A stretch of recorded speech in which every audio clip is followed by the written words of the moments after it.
back to my story about how I experienced death. I was 9 years old.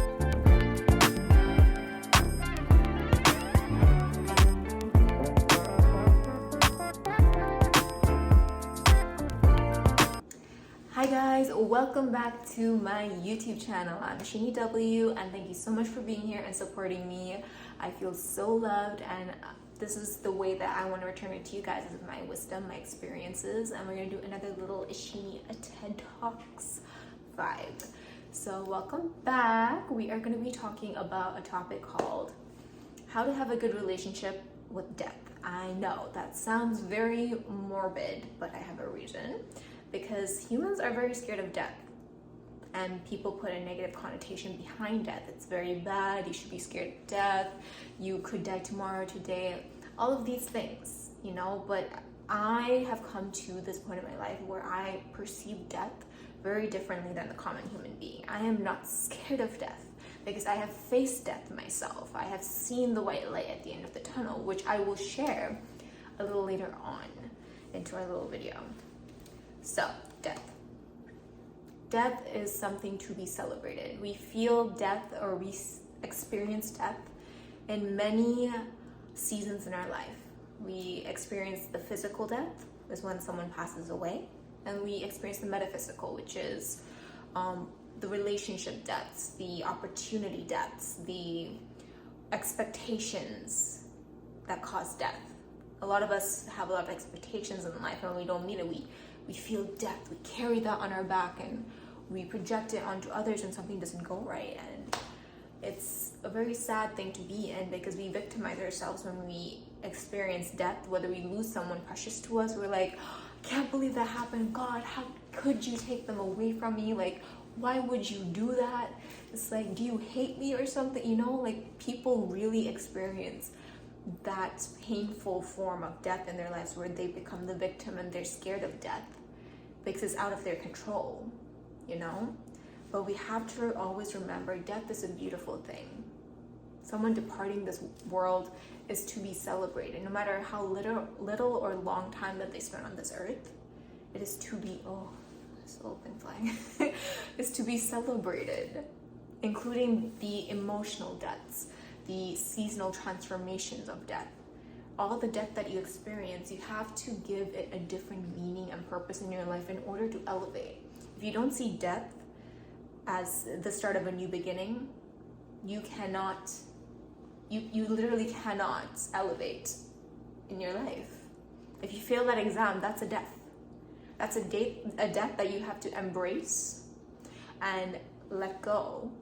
And you have to embrace it, learn from it, and open the new beginning. Work harder towards the next exam. So many deaths that we face, including the physical and the metaphysical. Okay, so back to my story about how I experienced death. I was 9 years old, and we went on a field trip, and I was swimming, and two of my bullies drowned me, basically. I know that sounds really morbid, but yeah, I saw the light at the end of the tunnel. And guys, death is the most peaceful thing that I've ever experienced. Although I didn't fully die and I came back, I obviously had a different purpose to live on this earth. God was like, you're not done yet. It's a very peaceful thing. And trust me, when loved ones depart this world, they want you to feel peace. They want you to feel love.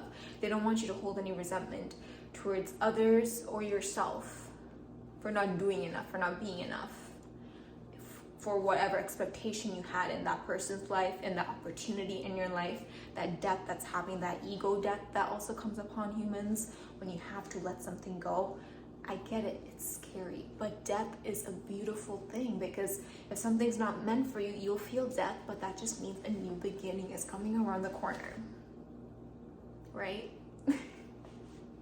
That's why I see death as such a beautiful thing. I had such an honest early experience to death. I've never really been scared of dying. I could literally die tomorrow and be like, okay, I'm gonna be dying in 3 months, and be like, okay, I live my purpose on this earth. I touched the people's hearts I needed to touch on this earth. I've honestly lived a pretty full, happy life on this earth. Or it's just, you know, it's just accepting what I have done. I'm happy. I'm happy and I'm confident in myself that I'm so present that I'm not scared of death for the future experiences I might not get and for the past things that are holding me back.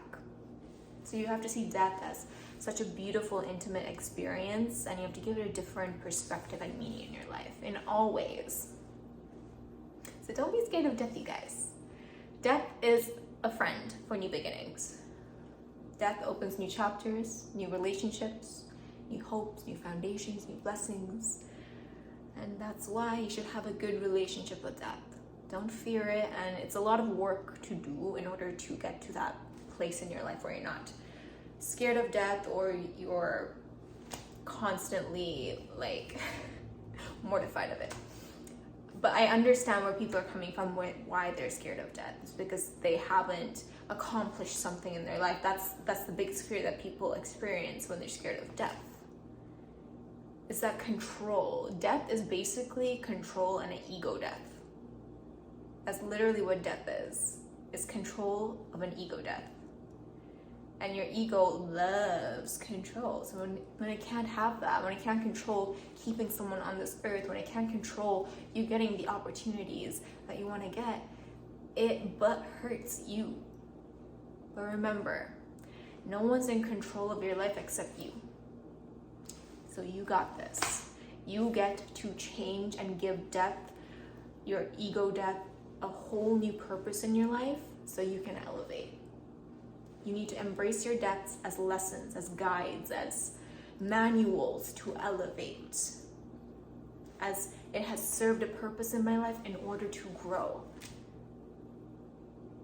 But yeah, this is my lesson on why I should embrace death and how beautiful it can be and why we actually really need to have a good relationship with death.